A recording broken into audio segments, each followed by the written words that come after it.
What are breaking news? It's a set of 60 or 65 cards, something like that are all reprints. You're gonna see one single of these per pack. Is that right, Scotty? You're going to get one per pack, and I don't know what the distribution of common, uncommon rare is. Or sorry, of uncommon, rare, mythic is. If you guys can find the distribution, because there are commons, mythics, and rares, that would be great. Because we count 33% rare, and what, 66... 1 in 3 rare is rare mythic. 66 uncommon. Can you give me the link where that is being said? Sorry for not trusting chat right away with the numbers. But thank you. Please give me a link for that. So yeah, all of these commit crimes. Every single one of these commits crimes, so that's something that I do. Let's start. Prosperity, oh my god. Fierce Retribution, they're reprints, so we're gonna be kind of fast for these ones. 1 and a white. Instant speed, destroy target attacking creature. If you pay 6, it's cleave cost, you destroy target creature. It's fine, not great, whatever. It's like... It's a D+, it's fine removal, why not? 6 mana is too much, 2 mana is kinda okay, but it has to attack, so... A little bit higher on a C-. And your defensive decks, which I think a lot of white decks will be, it's going to be pretty solid. I think you're going to be pretty happy with it. C-. C-, okay. Journey to Nowhere. 1 white, 2 mana total for an enchantment. When Journey to Nowhere enters the battlefield, exile target creature. When Journey to Nowhere leaves the battlefield, return the exiled card to the battlefield under its owner's control. So this is like just 2 mana exile anything. The reason why it's templated in 2 parts is because it's an old card. They then changed the text to say exile until Journey to, like, as long as what Journey to Nowhere stays in the, something. They changed the wording to something that makes it not 2 paragraphs. Yeah, I guess quirk-wise, you could technically bounce this if you have something that bounces non-land permanents in response to the trigger, and their creature will be gone forever. That is a rules quirk about this old wording. But this card is very, very good. Unlike artifacts that gets removed by the uncommon or by the common red removal, there's slightly less things that hit enchantments. So I'm like pretty dang happy with this. I think this card is just a B. It's super efficient. Okay, yeah. Thank you guys for the link and everything. So 66% you get a common. Oh, you get an uncommon here. I think there's like 20 uncommons, something like that. 15, 20, something like that. I'm gonna B- for this one. What do you give it? I give it a B. It's just hyper efficient. Yeah, it's very, very efficient. Essence capture. I can talk. Oh, sorry. Sorry, because there was a question. I can talk through the actual stack interaction. When Journey to Nowhere enters the battlefield, the first line of text enters the stack. You then cast a removal spell in response to that ability. When you cast the bounce spell on Journey to Nowhere will then trigger the second line of text, which will resolve first. So it will try to return the card exiled, but there's no card to return. And then the first sentence will resolve afterwards, which will then exile the creature. Oh, there is a bounce on common. On uncommon? There is, yeah. Is common or, I think it's the desert one, right? I think that bounces anything, so that's common. No, I meant the, what's the desert one? I don't even know. The 2 mana that bounces one of their things, one of your things. 5 mana bounce 2 of their things. That's uncommon, yeah. That's uncommon? That's uncommon, yes. Because that's pretty freaking good with this. It's pretty dang good with it. Yeah. It's very good. B- still. Very nice, very nice. Essence capture for double blue, counter target creature spell, put a +1/+1 counter on up to 1 target creature you control. I do like this quite a lot. Not many counter synergies and stuff, but I do like this. I'm on a C. I'm a little bit less hot on blue.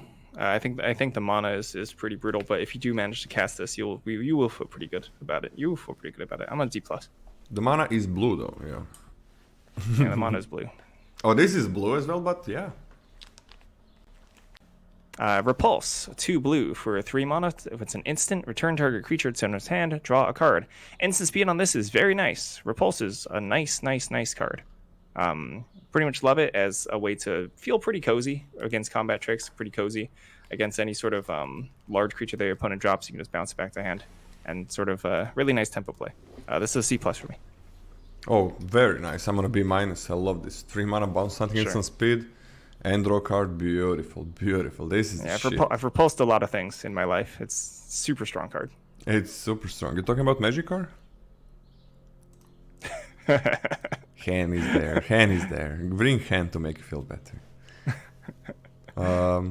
Yeah, I've used Ripples, 6-7 months ago or something. It was super effective. Heartless Pillage. For 2 and a black, target opponent discards 2 cards. Raid, which means if you attack this turn, create a treasure token. No, I don't think so. D. Just a D. Treasure token is kind of nice. Whatever. I don't care about this. I'll go D-. Yeah. I don't care about it at all. I really D- don't like for me.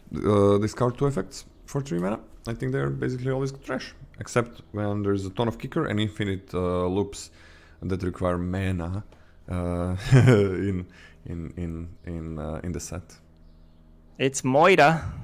1 black for 3 mana for an instant. Destroy target creature. This card is much, much, much better than in the last set. In the last set, it was fine. But in this set, there's no like stupid ward things everywhere. So you're not like overpaying for this. I think this is a B-. Yeah, B-. And black seems much, much better in this set than in the last one. That's true. Fling! As an additional cost to cast this spell for 1 and red, okay. Fling deals damage equal to sacrifice creature's power to any target. Pretty shit. There's no common. We're not gonna see Act of Treason on common anymore, I think. That's an uncommon now, right? Yeah, Act of Treason, I don't think will ever be printed a common again. No, I mean Act of Treason effects. Yeah, I don't think so. Oh, that's what you meant. Sorry, my bad. Yeah. I think that Mark Rosewater said we're never gonna see it on common. So it's hard to get it. You cannot expect to get an uncommon or multiples, and yeah, I don't care about this. D-. Yeah, D- for me as well. Sad day. I like flinging. Flinging. Are we still in the contest of saying the names as funny as possible? Skew were the critics. It's 2 red for 3 mana. For a sorcery, Spectacle, red. Gosh, I have to read Spectacle. You may cast this spell for its Spectacle cost rather than its mana cost if an opponent lost life this turn. Skewer the Critics deals 3 damage to any target. So basically, if you've connected with a creature in combat, you can just sorcery, lightning bolt something afterwards. This card's always been pretty good. It goes face. It's threatening.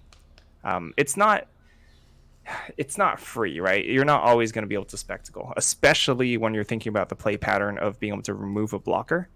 It's clunky. This is clunky if you're trying to remove a blocker to get damage in. This does help nice. Oh, sorry. This is helped a lot with the ping deserts. It's helped a lot by the ping 1/3 in red, right? So there's a lot of nice ways to do this. I think this card is quite good. I think this is also B-. I'm on a C+. Real nice things there, but that's about it. Sorcery speed kind of hurts it, but it's nice if you can do it. If you can do it for 1, that's amazing. But it's not that easy, right? It's rarely just I'm freely doing it for 1. C+, very good. What about like saying the things as fun as possible? Aren't you the only one that's doing that? No, you said fling really funnily. Oh really? Yeah. Oh, okay. Replay the tape. You said fling in a funny way. Okay. Okay, I'm so sorry. How dare you? No, I'm gonna continue. Clear shot. No, clear shot is great. For 2 and a green, instant. Target creature you control gets +1/+1 until end of turn. It deals damage equal to its power to target creature you don't control. Alright, green getting more love, baby. It's uncommon. Okay. It's getting uncommon. It's uncommon? It's uncommon, yes. It's great. It's super good. It leads to a lot of 2-for-1s as well. I think this is a B-. I've been always a very, very avid enjoyer of clear shot. Why did you say that weird? Are you trying to dodge around something? What I say weird? Well, you said it really suspiciously. What? That you didn't want to be an avid enjoyer of clear shotting. I was always avid enjoyer of clear shot. Okay, fine. Whatever. I'll let you off. Okay, thank you. I'll stop being so critical. Because a lot of people, there's a good amount of people that don't really like it. And people that Like, there's a good amount of people. Bad people. Tornado. Don't you want to give it a 3 grade, you green. fucker? Oh, I gave it a B minus. Okay. I think, or maybe I don't know. Maybe I didn't say it. You fucker. I was too busy. I was too busy laughing. I was too busy criticizing you. Okay.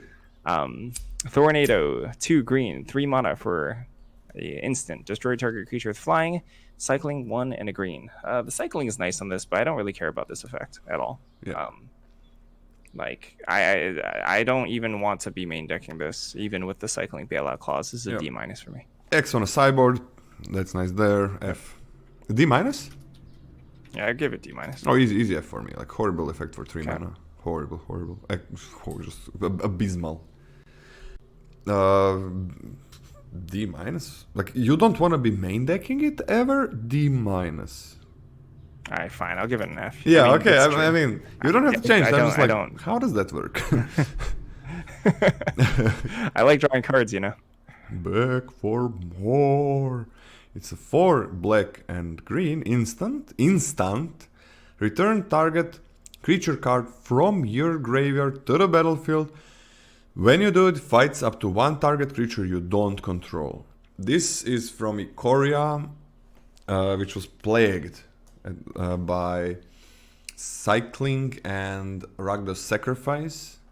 But I have said, after like 10 cycling drafts, I said I'm never going to play cycling again. And then I never played it. And then you get into these interesting decks. And this has always been amazing.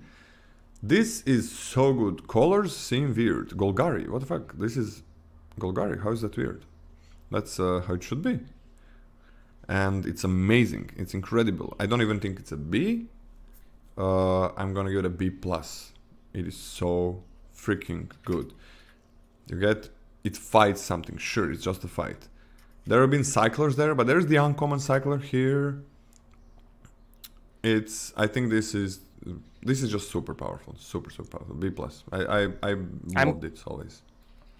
I'm giving it a B+, because we're giving this an in-color grade, right? Okay, yeah, B+, sure. And you splash for this. It's not as good as it was in Ikoria, because you had huge cyclers there on common, a lot of them. But it's still really good. It's worth it. Buried in the Garden, 2 green-white. For an enchantment aura, we just had this. Enchant land. When Buried in the Garden enters the battlefield, exile target non-land permanent you don't control until Buried in the Garden leaves the battlefield. Whenever enchanted land is tapped for mana, its controller adds an additional mana of any color. Yeah, I think this card is also super duper strong. This is like a B- B for me. It's just really good at removing anything you want, and the fixing afterwards is nothing to be sneezed at, or the rampant fixing afterwards nothing to be sneezed at. Just super solid. The worst part about this is tapping your mana for it initially. Yeah. What, a B- and a B? B- and a B for me. Sure, it's really good. Same for me. Decisive Denial for a green and a blue. Instant, choose 1. Target creature you control fights target creature you don't control. Counter target non-creature spell unless it controls its controller pays 3. This was in Ravnica Allegiance? Yes, it was, and it had Zamone. It had Zamone on it. No, I think it was in Strixhaven. It was in Strixhaven. It was in Strixhaven. Okay, it's in Strixhaven. Yeah, Strixhaven.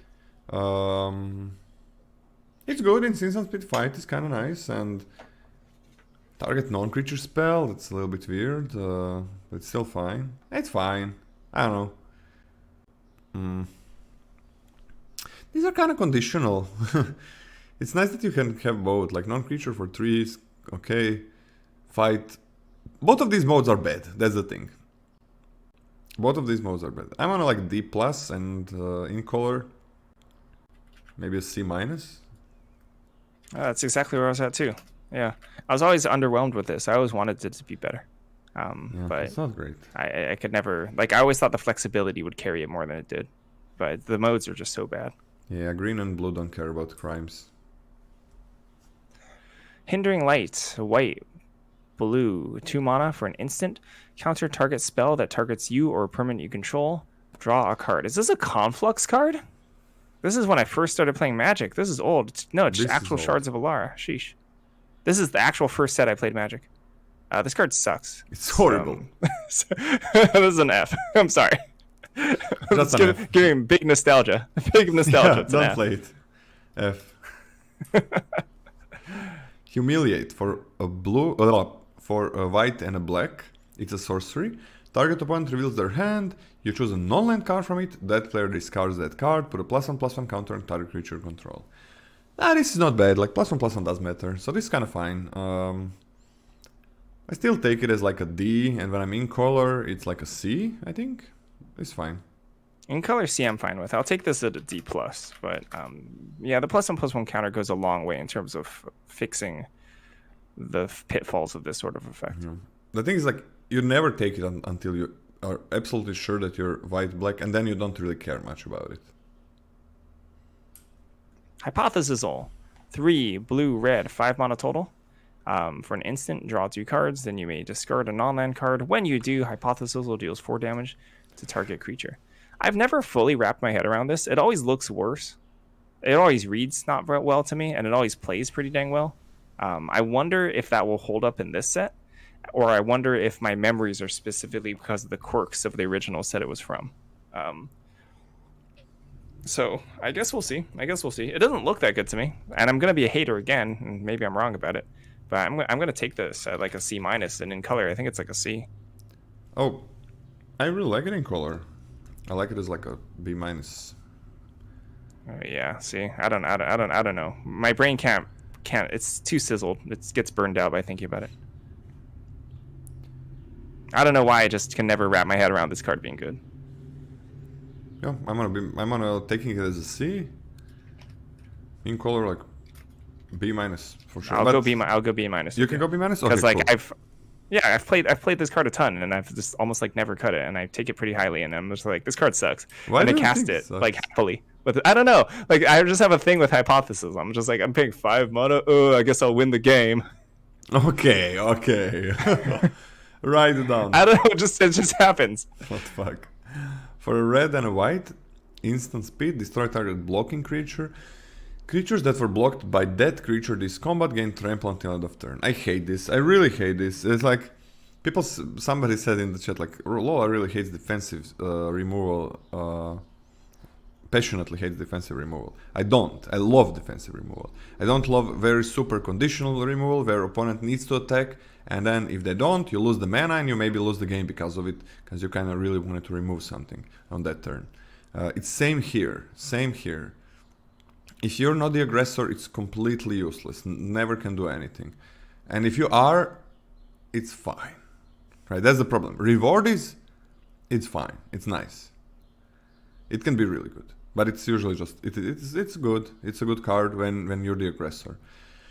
Even in the most aggressive decks, a lot of times you're not going to be the aggressor. So that's a big problem. Reward, when it's only usable, when you're playing a certain role in a game, not in your deck. Like, aggressive deck doesn't mean you're going to be aggressive in the game. It needs to be huge. The reward needs to be huge if it's only usable when you're playing a certain role. And you never know if that's gonna be your role. This is bad. I'm picking it as a D-, and in color, like a D. Okay, so do you think that Ride Down was good in Tarkir? No. Okay, I think Ride Down was pretty good in Tarkir. Let's talk about rules, because it's been long enough. It's been long enough where we should probably just mention that if you destroy the blocking creature, your full damage tramples over, right? If there's no creature that's actually blocking by the end when damage happens, like your full power just hits the opponent in the face. So that's like the joke here, right? I also think that this card is bad in this set. I don't think that Boros is particularly aggressive. I do think that this is a very good defensive tool, and if that's the standard for Boros, I think this card is quite strong. But I'm also taking this as a D, and in color I would want to go to D+, but I'll stick with a D. I'm just not particularly interested in this set. This is not defensive. This is purely an aggressive card. But it's pretty good at doing its job. But I think that Boros is a lot more defensive than usual in this set. It was one of the worst win rate card, multicolors as well in cons, where if you were Mardu, you were usually the aggressor, like almost always. So it was like really bad there, just on average on 17 lands. But I think it's bad even. I don't like to judge things by 17 lands ratings, but I also think it was really bad. Why do you think the community as a whole likes Write Down? People are like, why does Write Down? People mistake that this is something we talked a little bit in podcast. Hem and I, people mistake the temporary game plan with their deck's game plan a lot. Like they make an aggressive deck and they expect to always be aggressive, which is not how aggressive decks works. It's like that's what you want, that's what a lot of times you're gonna be succeeding in doing, but you go on a draw and somebody curves out alongside with you, and all of a sudden you're not the aggressor. Maybe it's parity, maybe you're just blocking, and that happens a lot of times. So people mistake that. Like, I make an aggressive deck, it means that I'm going to be aggressive every game. And that's why you see horrible attacks a lot of times, even from people that are way above average in win rate and ranks and so on. It's like, I'm playing a Boros, I'm playing a Simic in some format, and they continue attacking, and every attack is like, why? What? They think they're aggressive? I mean, sure, I have an amazing late game, but they think they're gonna win this race. And then they figure out, oh, 4 turns later, wait, I'm gonna die. I need to do everything in my power to survive now because I was attacking and the other guy didn't even care about it because they're winning the race. So that's why people like these cards a lot, in my opinion. That's why people attack with aggressive decks too much. And that's also why people don't attack enough with slower decks, with mid-range decks, with control decks. It's like, you need to assess the game plan by the cards in your hand and the battlefield. What's happening on the battlefield? That's the most important thing. Not, I have the amazing late game, I'm gonna just survive. Win if you can. Or try surviving with aggressive deck and then try to get the game out. It's like, you can't always just attack with everything. Yeah. I think that's the reason. Anything to add on that? Nope, it's pretty thorough. Do you agree or not? Yeah, I think you just said facts. Did you? What? I think it all sounded true to me. Well, wait, what did you say? I think you said facts. You said facts. Okay. Yeah. Facts.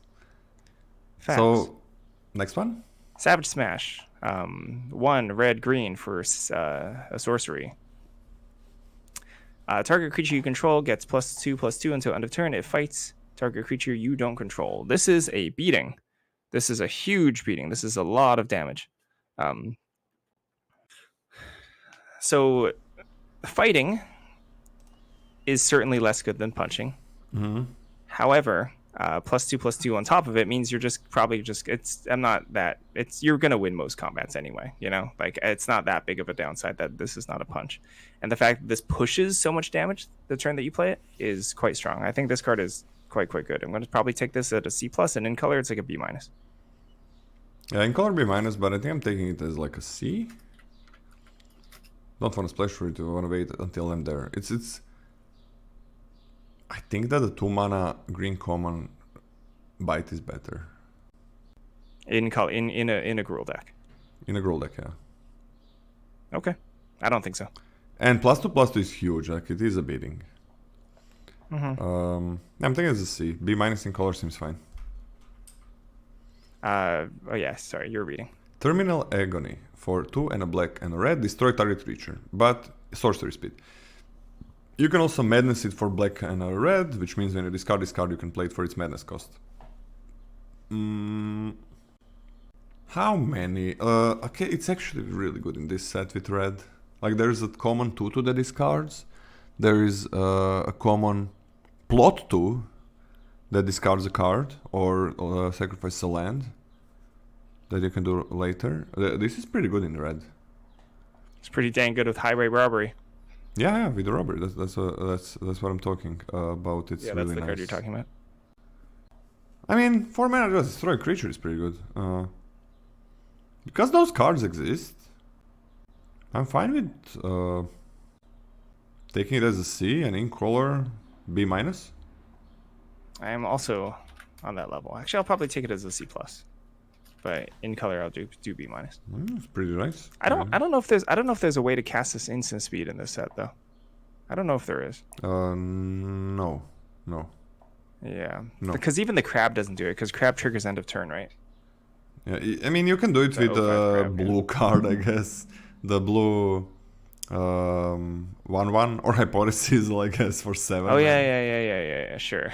Yeah, sure. Yeah. Tyrant Scorn, blue, black, 2 mana for an instant. Choose one, destroy target creature with mana value 3 or less, or return target creature to its owner's hand. It's a nice bit of flexibility. Yeah. Answers the early game things that you want to answer, and if it's in the late game, maybe sometimes you can buy yourself a little time to set up better or blow out a combat or something like that.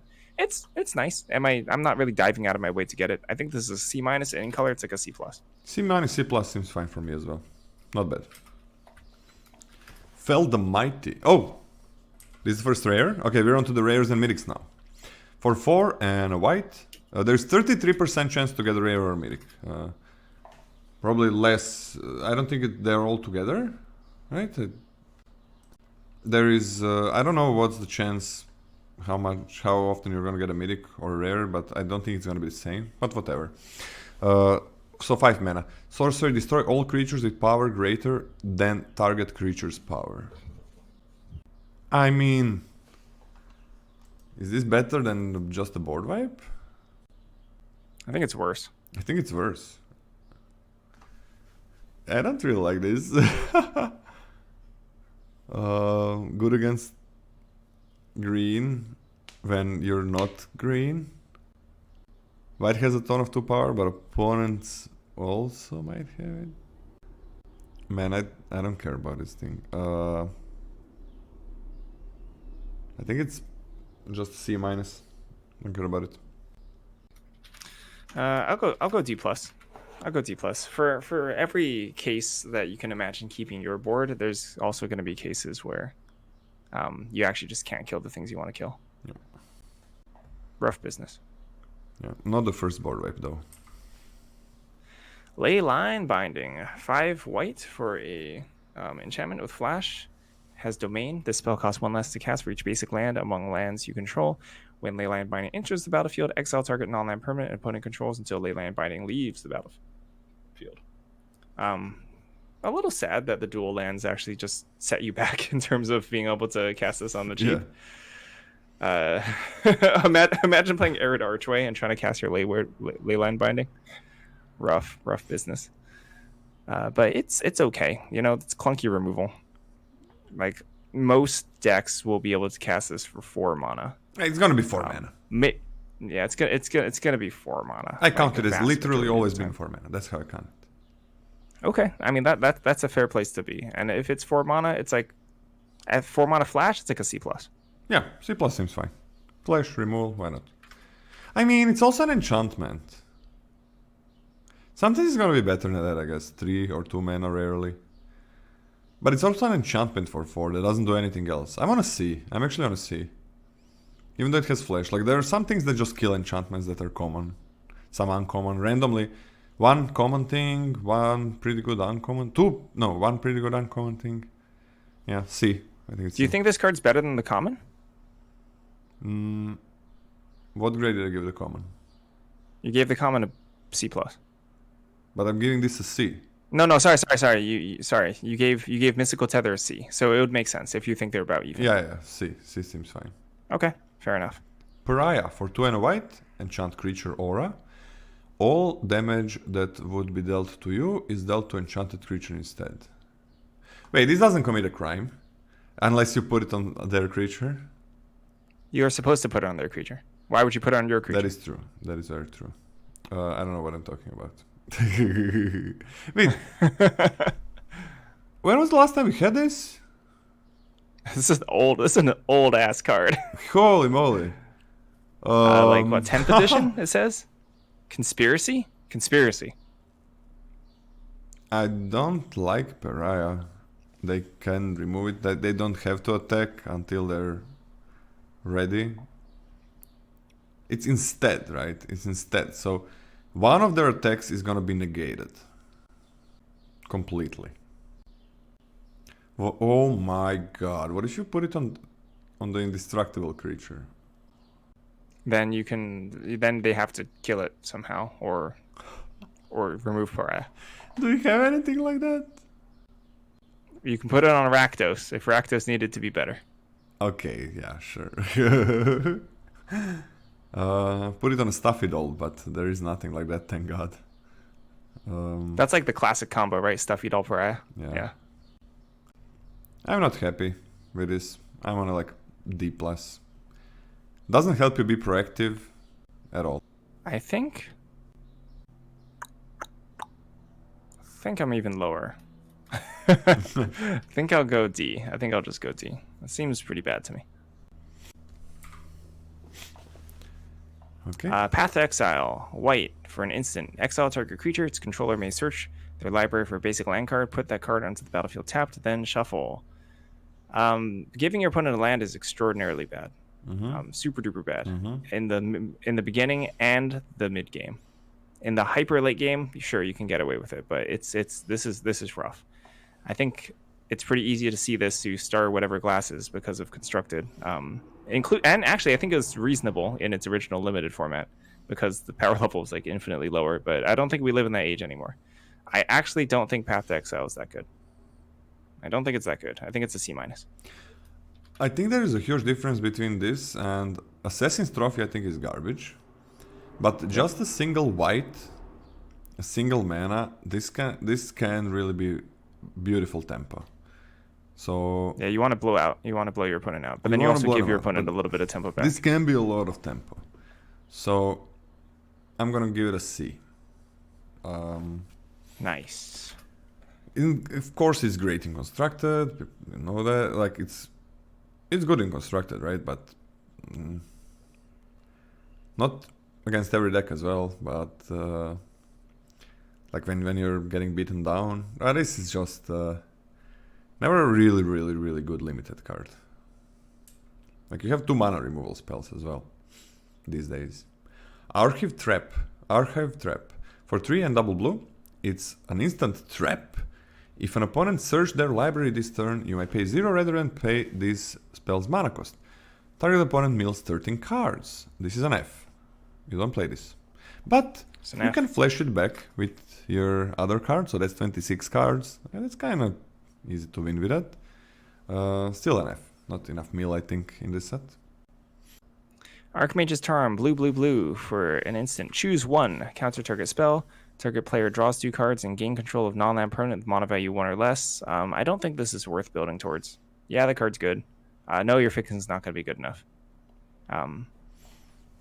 There's nothing like inherent about getting to this. Like if your mana split is like 12-5, then this is like a D-. So I'm going to give this a D-. I mean, I'm going to be playing the other like a D+, card. I guess. The last card I'm going to be playing because it's kind of fun. Get some flashbacks, get that. Like it is pretty fun. But just because every bad card, every F card can be the reason you win. Can be winning the game. The only reason why you win. It can be. It's just like on average in other games, except that one where you win, it is not going to win you the game. It is going to make you lose more and more. It's going to make you lose because you played it. It's going to make you lose because you made build your deck around it, and so on and so on. What grade did you give the charm? D-. Yeah, triple blue is so restrictive. I'm gonna go with D in case you're heavy blue, but it's pretty bad. Triple blue. And non-effect is that great as well. Commandeer. For 5 and double blue, it's an instant. You may exile 2 blue cards from your hand rather than pay this spell's mana cost. Gain control of target non-creature spell. You may choose new targets for it. Well, that's horrible for limited. You lose 3 cards to get... You get 3 for 2, I guess. Like they're gonna remove something, but you remove something from them, man. And for 7? Yeah, you don't play this. By the way, lands are not colored, so you guys know. Yeah, rip.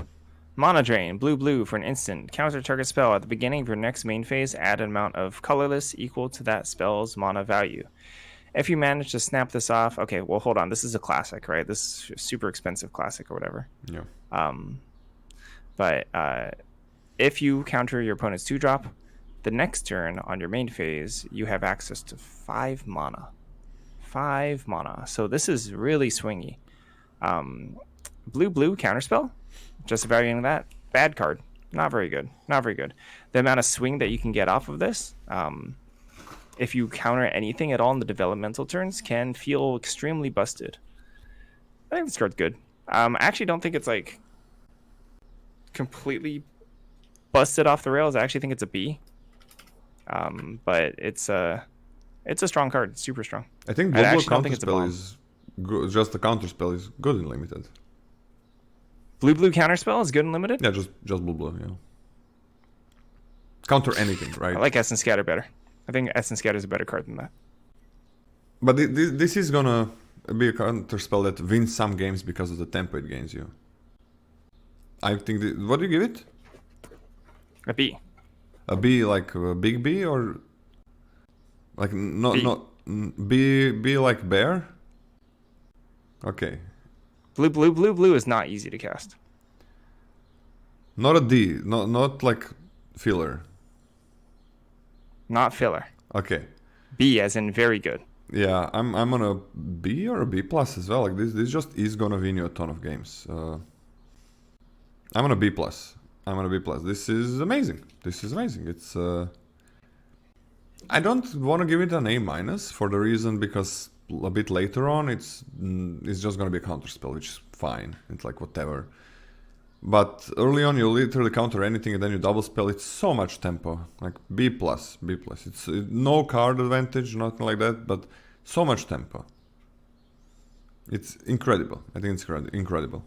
I mean, Scotty also thinks it's incredible. And this fucker is like, he gives C grades to cards that he loves, and he talks them up, and then he's like saying mediocre shit about mana drain, and then giving it the highest grade a counterspell has ever gotten on this tier list on like last 5 years. I'm talking smack about counterspell. I'm talking smack about actual counterspell. Yeah, it's like yeah. I don't think it's that good, and it's that like highest grade I have ever given to a counterspell. That's what it gets, and one of the highest grades on the tier list, one of the highest possible grades on the tier list. I'm giving it that, but it's kind of. It's okay, I mean, counterspells are not very good. We've literally given a higher grade to a counterspell in this set. At least I did. Which one? The rare one? The spree one, yes. Yeah, okay. You're still like, B is one of the best cards in the set. B is very good. B is like one of the best cards in the set. I don't recall ever smack talking Mana Drain. Like, you were so mean about it. I only said good things about Mana Drain. You were so mean about it, like, oh, this reprint, yeah, I don't think the counter spells are great. Just two double blue is not so good. This can give you some amount of mana on your next turn. B. What the hell? It's just B. It's just a 6/6 dragon that'll win you the game when it attacks. It's A. Mind Break Trap for 2 and double blue. If an opponent casts 3 or more spells this turn, you may pay 0 rather than pay the spell's mana cost. That's not gonna happen. Exile any number of target spells. Okay, so it's a counter spell for 4. Horrible. That is horrible. This is an F. You don't play this card. Why do you think Devious Cover Up was playable? Devious Cover Up? Yeah, why do you think that? That's 4 mana counterspell. Oh, so Dimir had in Guilds of Ravnica, Dimir had very, very nice early game. And then you just you could have which blue usually doesn't have. You could have like taken control in the early game and you don't die, and then you keep making your deck much better, and then you also have a lot of surveil. So you're like putting you're not putting lands on the bottom of your library and shuffling them. You're putting them in the graveyard. Like Devious Cover Up is not just straight up good card. It's good depending on what's happening around it. Do you think that was a very peculiar situation with the set? Yeah, it was peculiar, and it was still like not amazing. Devious Cover Up was not like the highest win rate common or anywhere close. I never even checked the stats, but I'm 100% sure. It was just like, okay, pick 7. I'm putting this in my deck, and it's not broken. It's just it works well with my deck. This is unplayable though. If this were Devious Cupboard right now, would you also give it an F? Maybe D minus. All right, I'm giving this a D minus. That's where I had this one at. Wait, 4 mana counterspell. Yeah, 4 mana counterspell. That's it. You're gonna put this in your deck. You're gonna put this in your deck. I kind of see it as there's like other better counterspells too. No, I'm never putting this in my deck. Yeah. I'm never putting this in my deck. Not. Yeah. I put Laundry in so many decks though. You know you were so proud of me. You were so proud of me last set. I'm like, I'm gonna give Lumbering Laundry an F, and you're like, wow, Scotty's growing. You know, he's like doing so great. And then I put it in so many decks. You played it. Yeah, I played it so many times. I played like 7 Laundries. Really? That is. Yeah, I played it a lot. I'm not sure if I ever played it. Like once. Yep, I played a lot of Laundry. Oh my god. The problem is not even the stat line and shit like that. Everything is bad about it. Yeah. But I think a lot of people here in chat, there's a good amount that don't even know what a card is, even though they played a lot of the set. A lot of MKM. The problem is it's an artifact and you randomly just kill artifacts and then it's a 5. That's why Buzz Crasher was bad. Like it's a 4 mana 4/4 flying trample. That is good. But it died randomly against so many commons, a couple of commons, and then that made it really bad. Okay. Next up. Is this me? Imp's Mischief. 1 and a black for a instant. Change the target of spell. Wait, change the target of target spell with a single target. You lose life equal to that spell's mana value. This is an F. You can dream of scenarios where rerouting.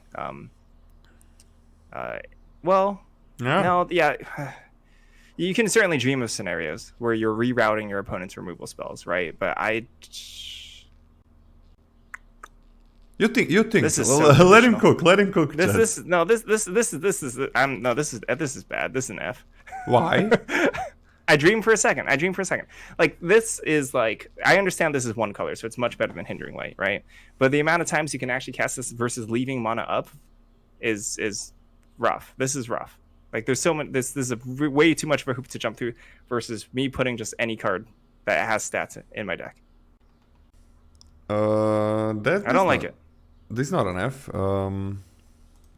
So if this didn't lose your life, I think it would be pretty good. There's a little bit of a problem that a lot of spells have multiple targets in this set. There was a Bolt Band or something in War of the Spark, which cost 1 mana, single red, if you same effect without losing life. If you had a 4-powered creature, right? It costs half. Yeah, and it usually was cost. If you put that in your deck, it's because you could cast it for 1. Yeah, and that was incredible.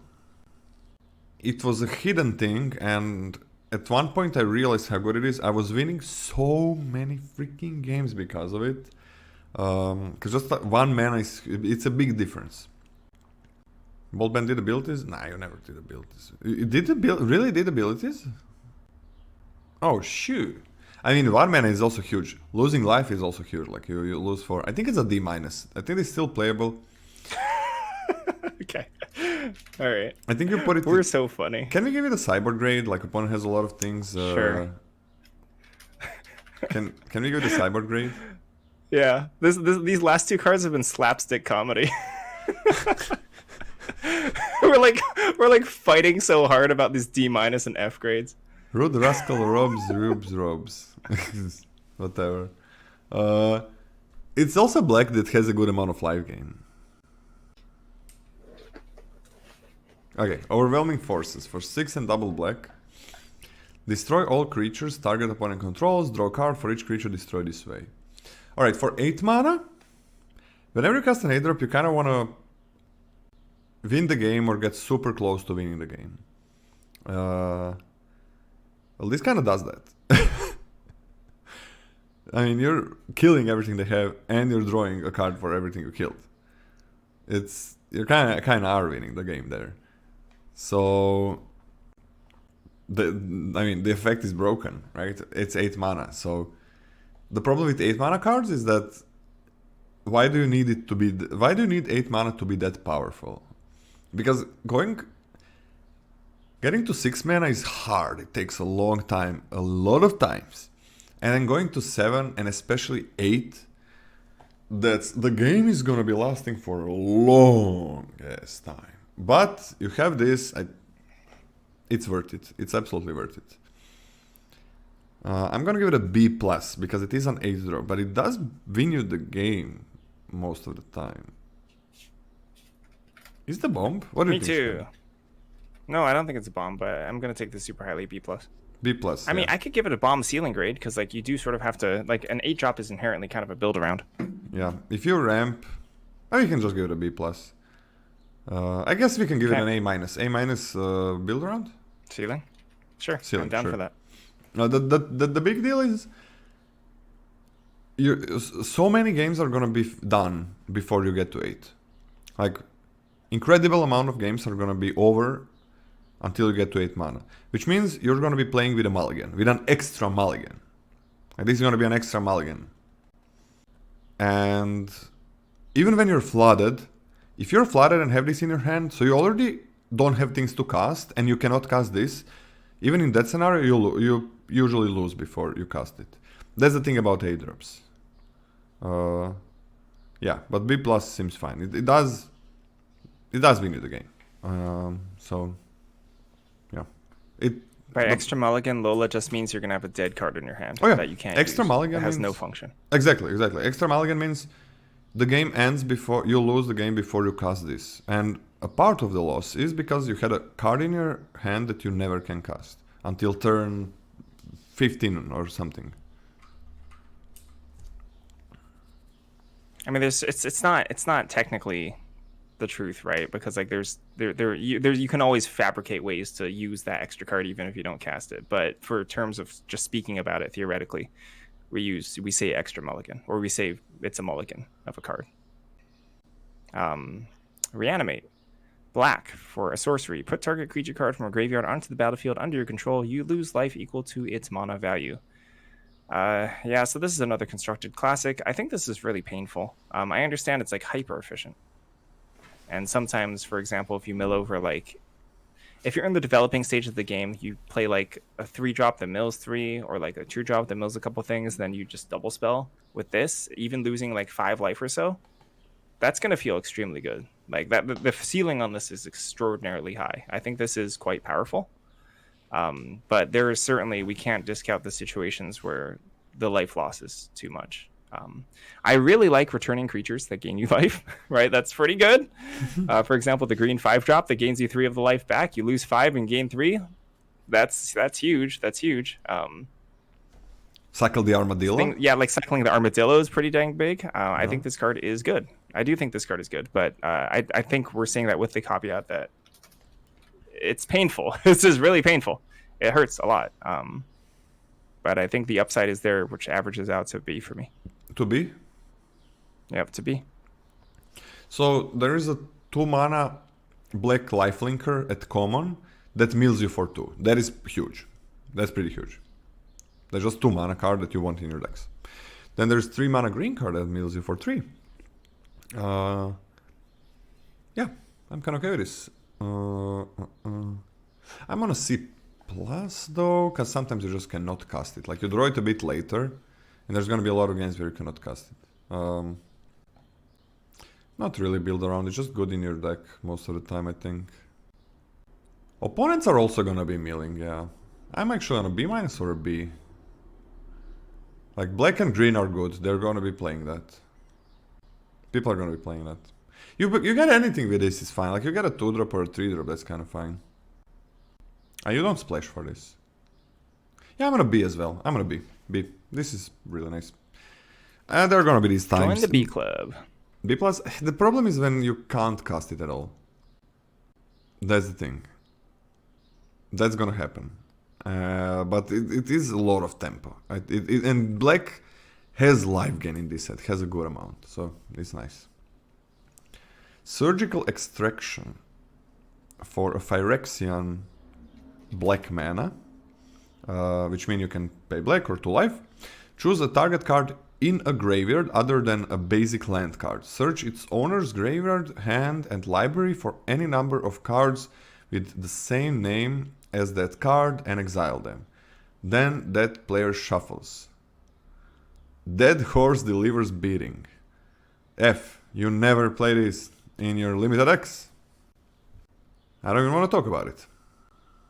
B for Thoughtseize. It's a sorcery. Target player reveals their hand. You choose a non-land card from it. That player discards that card. You lose 2 life.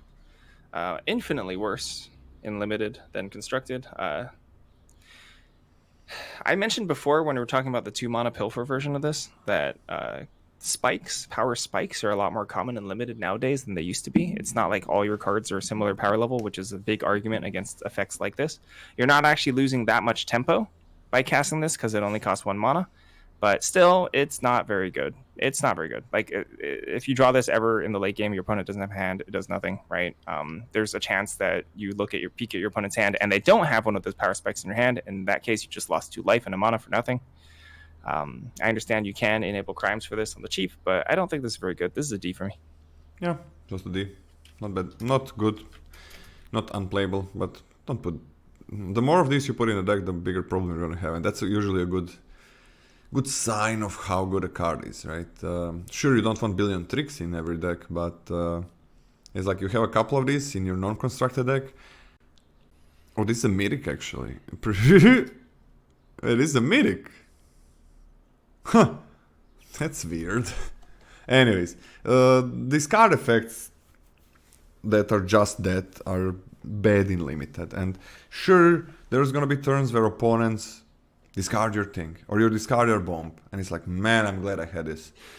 But there's gonna be more times where either you hit nothing, or you hit something that they didn't pay for, so you both lost a card, but you lost 2 life and a land, and mana. They didn't.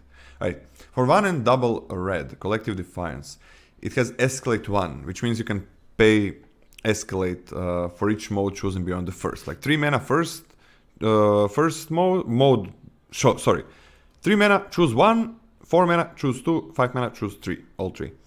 Target player discards all the cards in their hand, then draws that many cards, or Collective Defiance deals 4 damage to a target creature, or Collective Defiance deals 3 damage to a target opponent or planeswalker.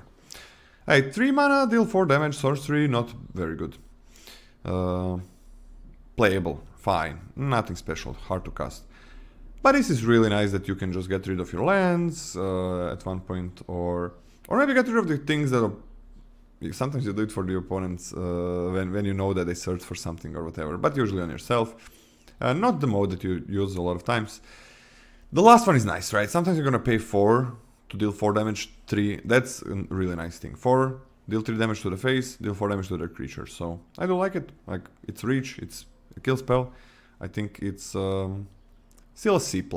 A nice removal spell. Double red hurts it. I'm a little bit higher. I think it's a big beating if you cast it for 4 mana. I'm on a B-. I like it. I think good. Sorcery though. XXX red. Crackle with Power. It's a sorcery. Crackle with Power deals 5 times X damage to each of up to X targets. For 5 mana, you deal 5 damage to 1 target. For 8 mana, you deal 10 damage to 2 targets. And for 11 mana, you deal 15 damage to 3 targets. It's super powerful. It's a great way to finish off the game. Oftentimes, Crackle with Power will be the last spell that you cast, because like going face with this is incredibly powerful. But it's very expensive. It's very expensive and quite clunky. 10 damage to face and kill a thing. That's quite good for 8 mana. That's pretty solid. But then again, it is 8 mana. I'm on a B- for this. Or what? I'm on a B- for this. I'm on a B. There are treasures in this set. I'm on a B. Mm-hmm. Black has treasures, red has treasures, green has treasures. So there's a good amount of treasures here. Not crazy amount, right? Not a treasure set, but you got some stuff. So Yeah, I think this... yeah, 8 mana does win you the game a lot of times. 5 to kill something is not good, but it's nice to have as a backup option. Yeah, like the card a lot. Electro Dominance for X and double red.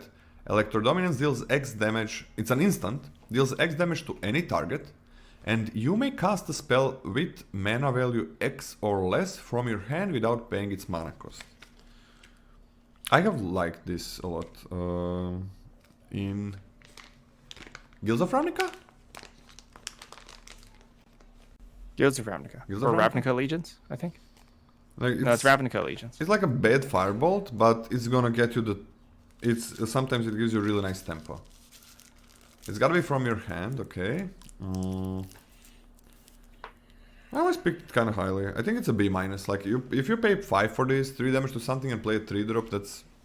I like that, and it has a late game purpose of just killing the opponent. Yeah, B minus. Oh, Legions? Alright. Yeah, I'm only slightly lower on a C plus, just for efficiency's sake. It's definitely gonna miss. Like when you cast this, it's probably not gonna be killing the card that you exactly want to kill, you know, on curve, especially because it's super inefficient. But it is nice tempo. Indomitable Creativity. X red red red for sorcery. Destroy X target artifacts and or creatures. For each permanent destroyed this way, its controller reveals cards from the top of their library until an artifact or creature card is revealed and exiles that card. Those players put the exiled cards onto the battlefield, then shuffle. If you have treasures lying around, you can technically knock out their best creature and target your own treasures. Like that's an actual like use case, but it's still an F. Oh, fuck off. F. I don't know if this was an F in Kaladesh. Yeah, it's bad. Skullcrack. For 1 and a red, instant speed. Players cannot gain life this turn, damage cannot be prevented this turn. Skullcrack deals 3 damage to target player or planeswalker. F. Horrible. You do not want to play Reach. Period. You do not play Reach. Cactarantula is crap. That card's an F too. Which one? Cactarantula? Isn't that the 6/5? Oh, yeah. You naughty boy. Yeah, Reach, D minus joke. D minus joke. Just as I like them. Just as I like them. So, yeah, so those are the good jokes. Those are good ones. Yeah, just for we didn't see. We actually didn't see this effect for a long time. They finally stopped printing it. Phase damage, you don't want to play, why? But you can just kill the opponent. What if you have a couple of these? No, usually you win by tempo, having better board, and just getting in. These cards never do anything unless you win. That is a problem, because there's going to be a lot of times where you don't just win. So F, do not play this, even though you can lose to this sometimes. I'm going to lose to this, that's fine. 2 green, Force of Vigor. Sorry, Force of Vigor, 2 green. It's an instant. If it's not your turn, you may exile a green card from your hand rather than paying it. This spell's mana cost. Destroy up to 2 target artifacts and or enchantments. I believe this is an F with a big old side check. This is a pretty good sideboard card, actually. But I don't think I'm ever main decking this. Sure, F sideboard card. Oh, Pest Infestation. Double X and a green. It's a sorcery. Destroy up to X target artifacts and or enchantments. Create twice X 1/1 black and green pest creature tokens with when this creature dies you gain 1 life. Now this is incredible. I think. Pest problem plagues E3. Never thought I'd miss the rats. Owner laments. This is great. So you don't have to kill multiple artifacts or enchantments. You can. Where were there pests before? Yes, on Strixhaven. That's where they came from. Is this a commander card? What? Is this a commander card? I don't remember this. No, I don't remember this as well. Not even in Modern. Huh. This was not in Strixhaven, yeah. It's a commander card? Okay. So, it's up to. So you can kill 1 artifact or 1 enchantment. I don't think that doesn't seem hard to hit. And then you're gonna make, like for 3 mana you make 2 pests. For 5 mana you make 4 pests. For 7 mana, you make 6 pests. It just keeps on going. You don't have to kill a single artifact or enchantment. So, oh wait, what if you target their treasure? Then they can sacrifice, then this doesn't do anything, right? That's hilarious, yeah. Don't do that. That is gonna happen, man. That is 100% gonna happen. I mean, I'm not gonna do it, but that's gonna happen. So and I bad. saw that's been happening in the past. It's like opponent targets the treasure, like why not? And it's like, oh, well, nothing happens then. Yeah, this is amazing. I think it's just straight up B+. Straight up B+. I mean, yeah, it scales super well. I'll go B+. It's really, really good. Yeah. And God forbid if they have enchantment removal or artifact creatures. Gosh. Yeah, incredible. 3 green primal command. I don't know why I keep reading it. Something about this frame makes me read it in the wrong order. Primal command. Same. 3 green for a sorcery. Choose 2. Target player gains 7 life. Put target non-creature permanent on top of its owner's library. Target player shuffles their graveyard into their library. Search your library for a creature card, reveal it, put it into your hand, then shuffle. This can target lands. Let's just get some rules out of the way, right? I pretty much think you're never really going to be shuffling, but it's the options there. It's kind of nice. Gaining 7 life is a lot of life.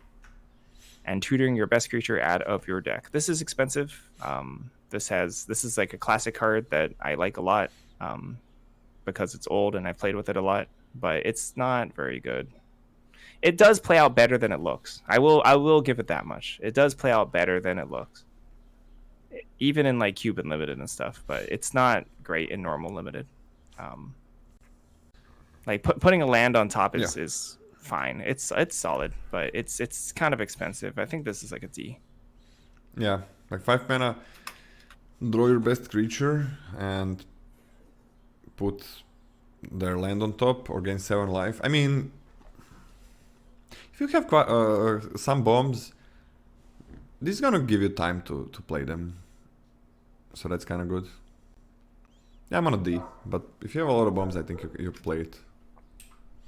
And it needs to be a couple, or one that just wins the game. And it's got to be. I should probably mention verbally that Talvi is right. You can put a non-creature on top and then choose to shuffle because your opponent is forced to shuffle. Sorry, what? You like just rules wise in terms of flexibility, you can put a non-creature on top of their library and then choose to force them to shuffle it. You can force opponent to shuffle? Yeah, their graveyard into the library. Okay, dude. You're not doing that mode ever. came up. They came up a decent amount. No, I've shuffled many planeswalkers. In limited. In limited, yeah. You can shuffle... wait, in this format, probably not. And probably not. Come on, man.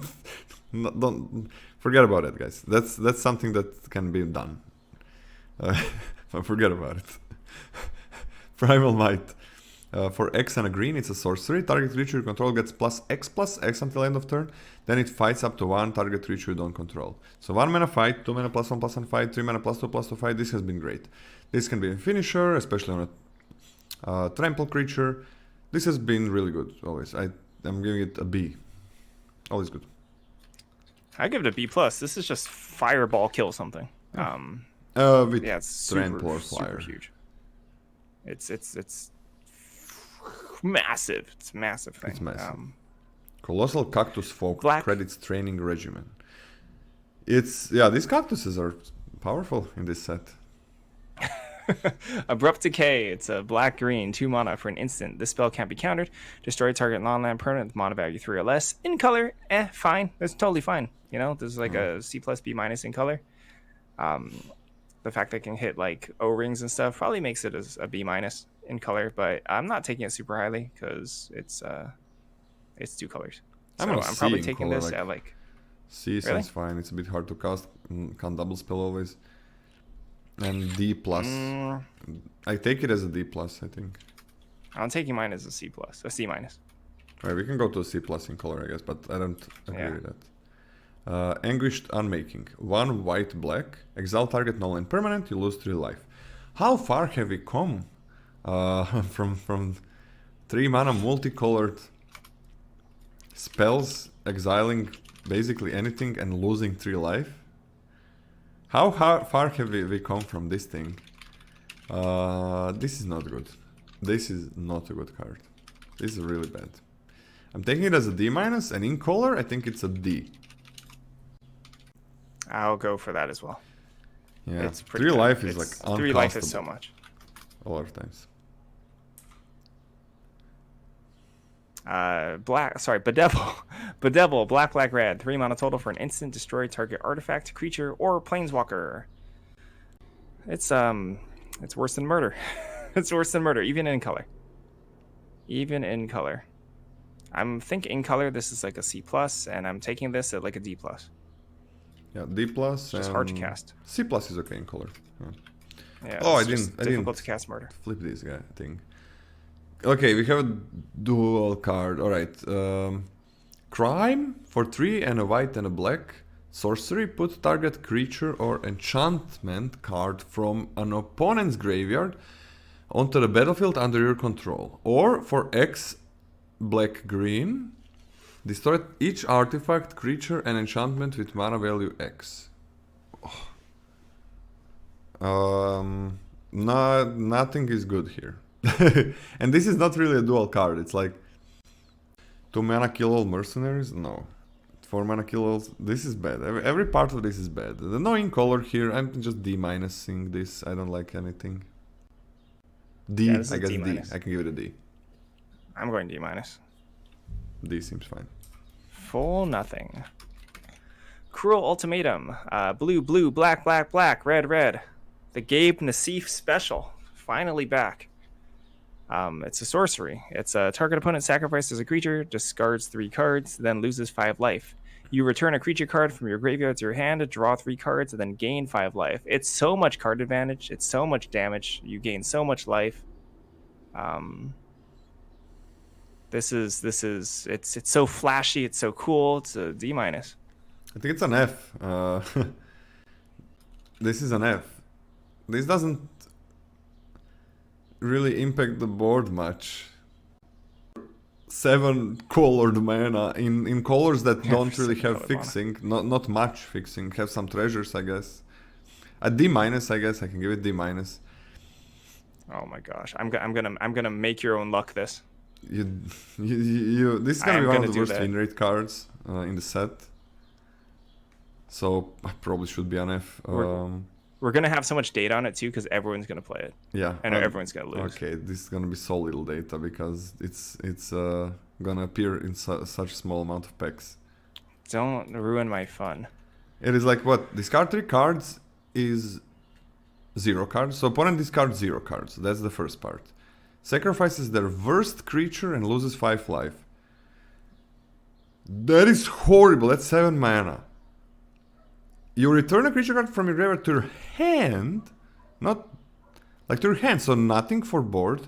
So the only thing that's happening for the board is that the opponent sacrifices their worst creature, like a 1/1 or a 2/2 or something. F. This is an F. You do not play this. It doesn't matter how many treasures you have. You do not play this. You don't put anything on the battlefield. You don't kill anything. This is unplayable. I'm sorry. This is unplayable. Not even like a cool effect. You're just drawing some cards. Getting a creature back. It's like... Gosh, Lolo, without the nostalgia. Saying Cruel Ultimatum's not cool.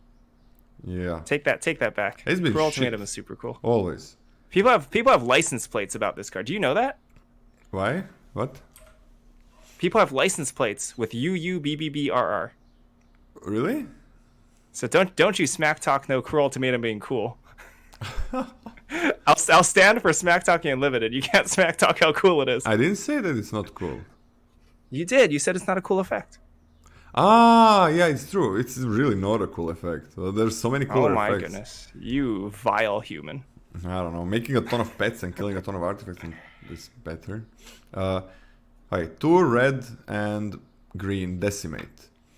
Destroy sorcery, destroy target artifact, target creature, target enchantment, and target land.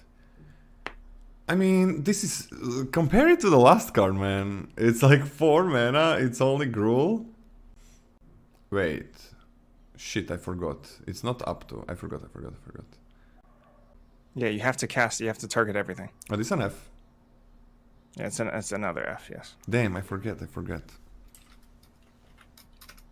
It's so difficult to. Hey, I read it without anybody telling me that I should read it. Fuck off. 1 white, blue, 3 mana for Detention Sphere. It's an enchantment. When Detention Sphere enters the battlefield, you may exile target non-land permanent not named Detention Sphere and all other permanents with the same name. And then when it leaves, they get their stuff back. It's okay. You know, this is okay. I think I'm taking this at like a D+, and in color, it's like a D. Or sorry, it's a C.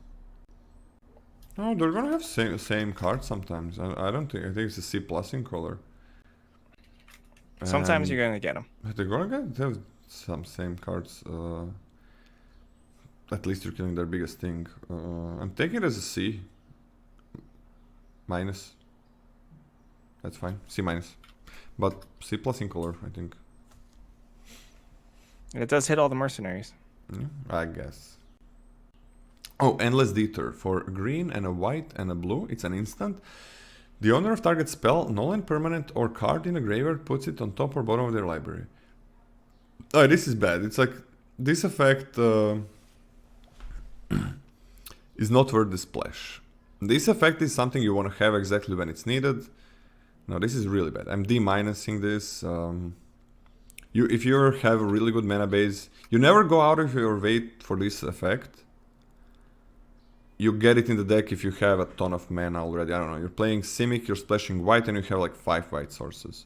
No one color, just D-. Really bad for 3 different mana. Good effect. For 3 mana, good effect. But 3 different manas. Closer to an F, but D-. Okay, I'll be a brave boy and give it an F. Yep, so brave. Yeah, probably an F.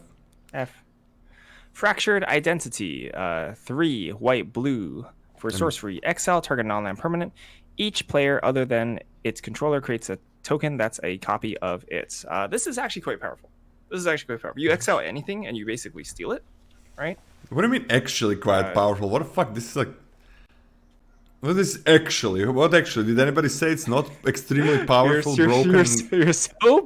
You're so picky. I mean, this is... You guys maybe think this is one of the best cards in the format, but actually, it is. I'm gonna... Actually, it might be... Perhaps it might be decent. Maybe it's okay. All right, this is incredible. This is an A. Yeah, look at this. Look at this in chat. A+, S, Z, A-, B+, B+, A. It's actually good. But actually, is it any good? Is it decent? Yeah. You know, if you think mind control is bad, this is better than mind control, so it's good, right? Mind control, historically very bad in limited. Kill their best thing, get their best thing, 2 for 1 for huge creatures. This also targets anything, and they never get it back, even if they remove the mind control. So a card that is usually A- now becomes A- or an A. I'm on an A, just A. I'll take all the A pluses over it. Yeah, A. Just to answer the chat question, yeah. Funny. So there are things I would totally take over it. Yeah. You're a funny guy. It being 2 colors. For 1 and a blue and a red, it's Ionize. For it's an instant. Counter target spell, Ionize deals 2 damage to that spell's controller. This is not good. This is just not good. It's like a bit hard to cast a counter spell that you gotta take only when you're Izzet. This is pretty bad. I'm just D-, and in color D- as well. D- is across the board. Oko, Thief of Crowns. 1 green, blue for legendary planeswalker Oko. +2, create a fruit token. Sorry, it starts off with 4 loyalty. +2, create a fruit token. +1 Target artifact or creature loses all abilities and becomes a green elk with base power and toughness 3/3. -5. Exchange control of target artifact or creature you control and target creature an opponent controls with power 3 or less. +2 on a 3 mana planeswalker, going to 6 loyalty immediately. That's actually maybe a pretty good ability. This card is actually good. It's actually maybe good. Got banned in every so, format. So yeah, it goes up to 6, which is it's so hard to kill. +2 loyalty every turn is so difficult to kill. Do we really have to right? talk And about then it Outlaws? also defends itself. It also defends itself or shrinks your opponent's largest things. Like I'm gonna walk through it in case someone Why? hasn't seen No, Oko don't, before, don't. but it's busted. Don't. Oh, fine. It's an A+. Don't. I won't do it. Don't. A+. Don't. We're not gonna go. This is a lot of text for an A+. No, just if somebody doesn't understand that card, I'm sorry. it's too much.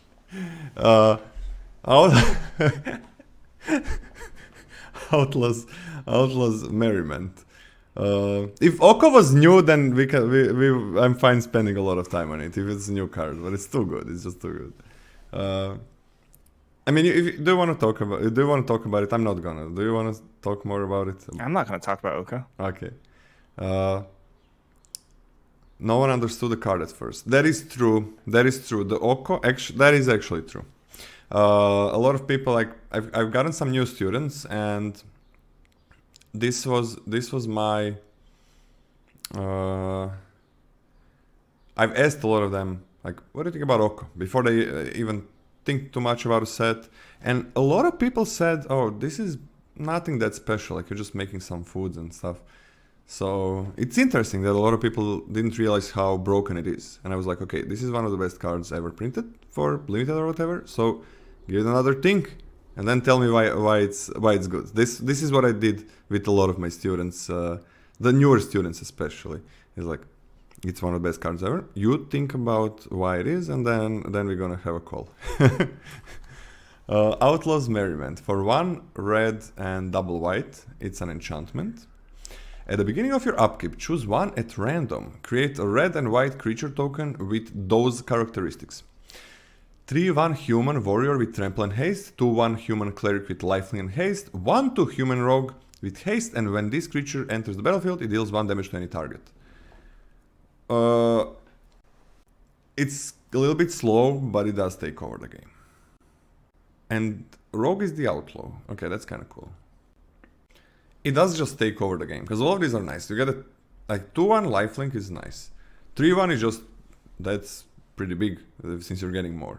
1/2 damage to any target. In this set, it actually kills a good amount of things. So it's not it's not bad.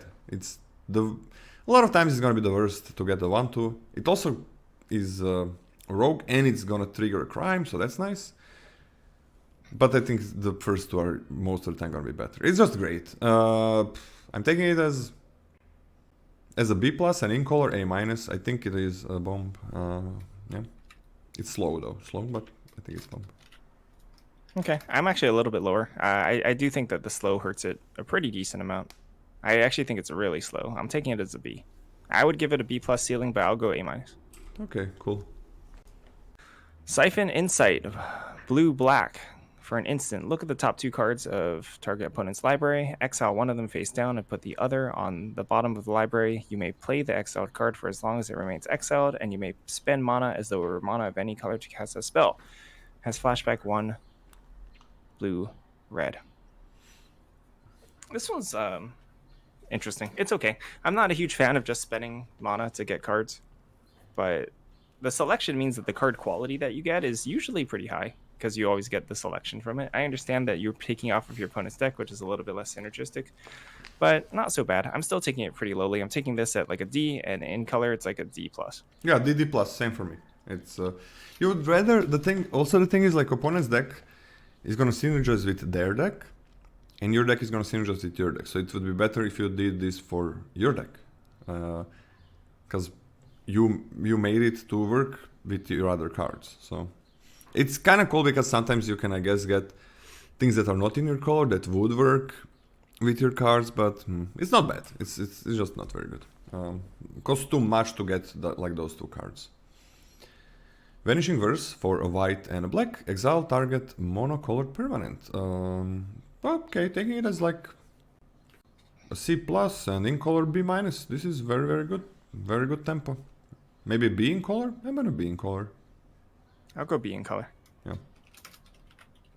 And I'll also take it as a C plus. Very, very nice tempo. Good. Villainous Wealth, X black, green, blue for sorcery. Target opponent exiles the top X cards of their library. You may cast any number of spells of mana value X or less from among them without paying their mana cost. Without paying their mana cost makes this distinctly different from Outrageous Robbery that we just saw in MKM. Like, you actually just get to cast the spells immediately.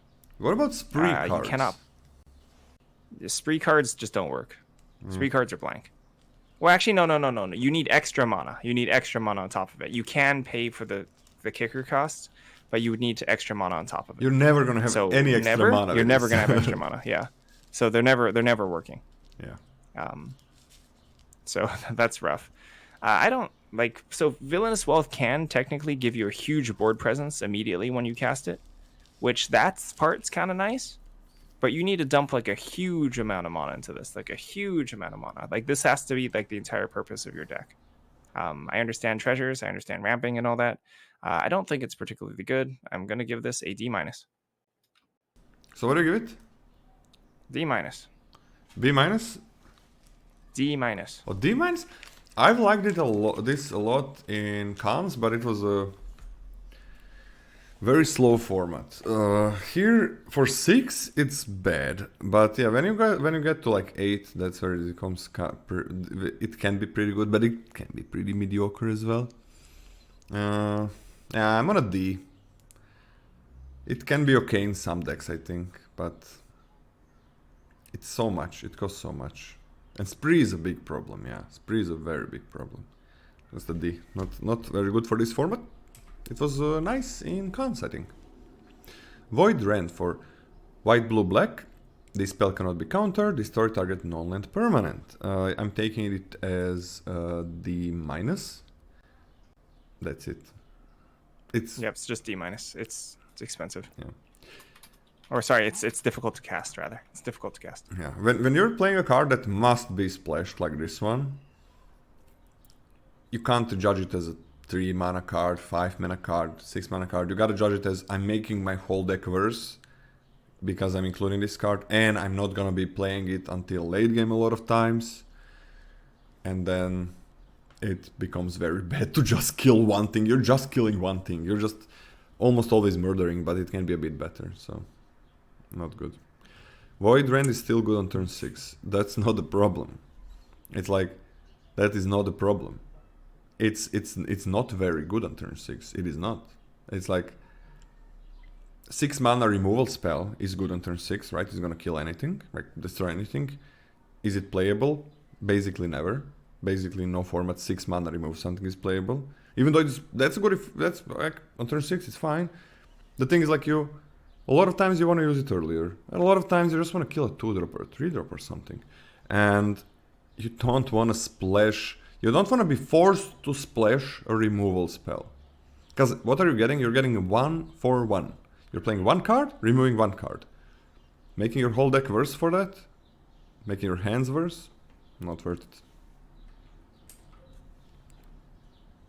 it. Void Slime, green, blue, blue for instant counter target spell, activated ability, or triggered ability. So I'm gonna sneeze. Yeah, but this is like worse cancel, and I think cancel kind of sucks in limited. I'm taking this as a D minus, and in color I think it's the exact same. Is Scotty's volume a little bit lower now? I don't know. You tell me, guys. I might have pulled away from the mic because I thought I was gonna sneeze. So cancel stinks.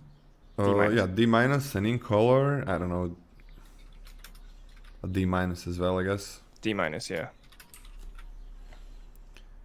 Contagion Engine for 6 colorless mana artifact. When it enters the battlefield, put a -1/-1 counter on each creature target player controls. For 4 and a tap, proliferate twice.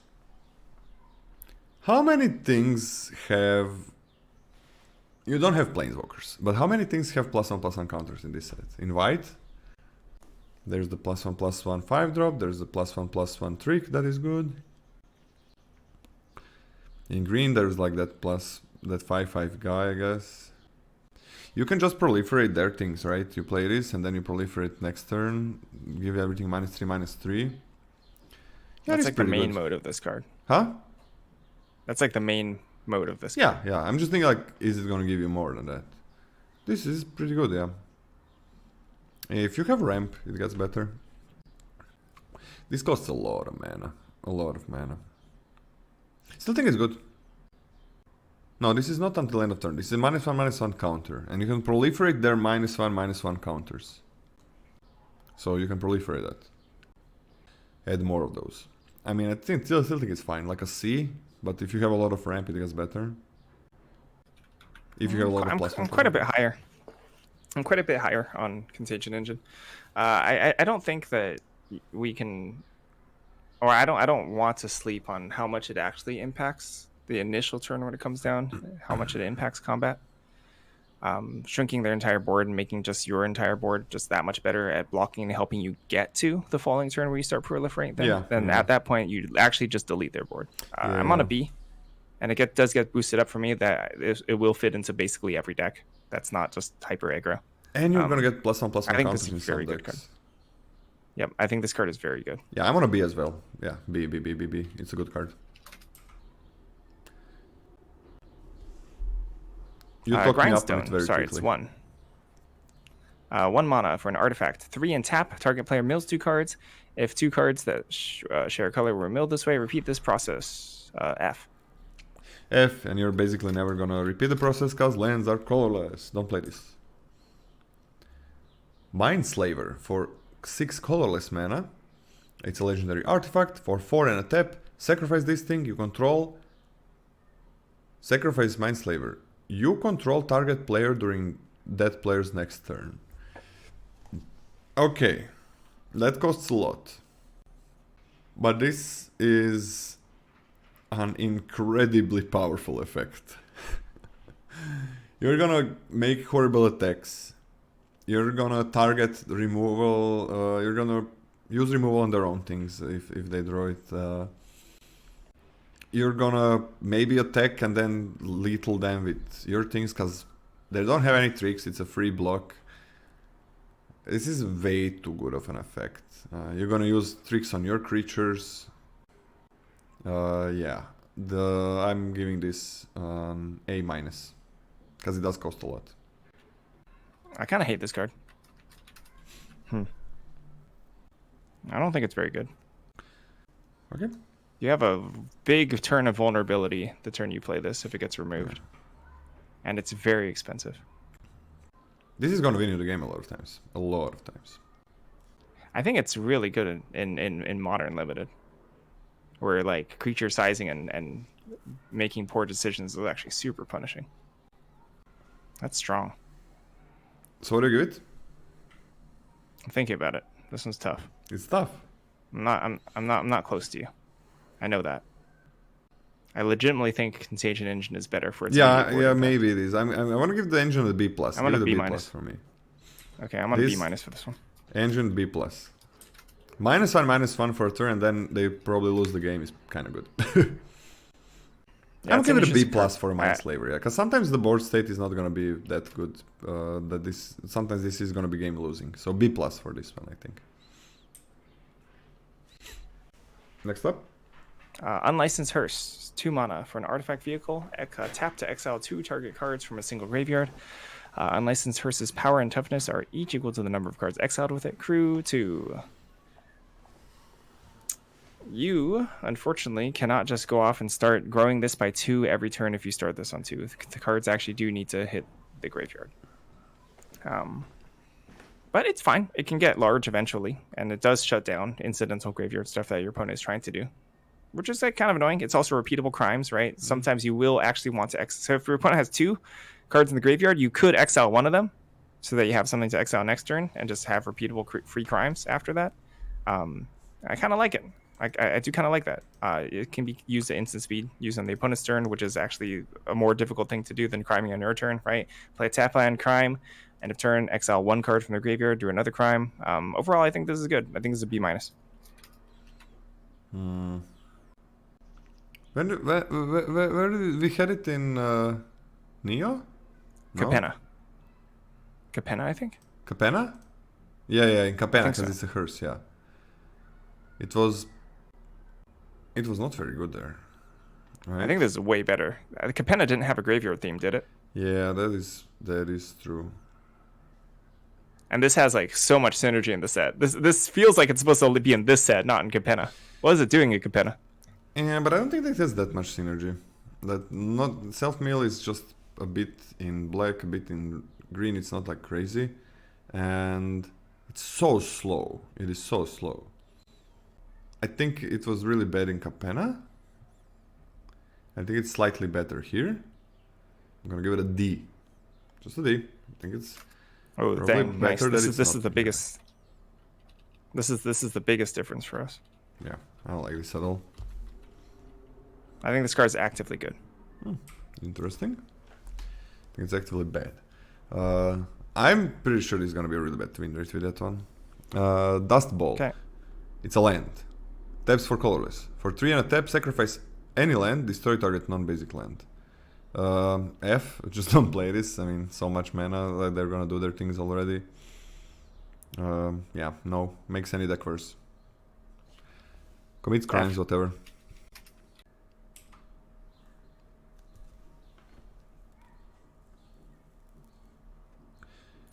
And that leads us to big.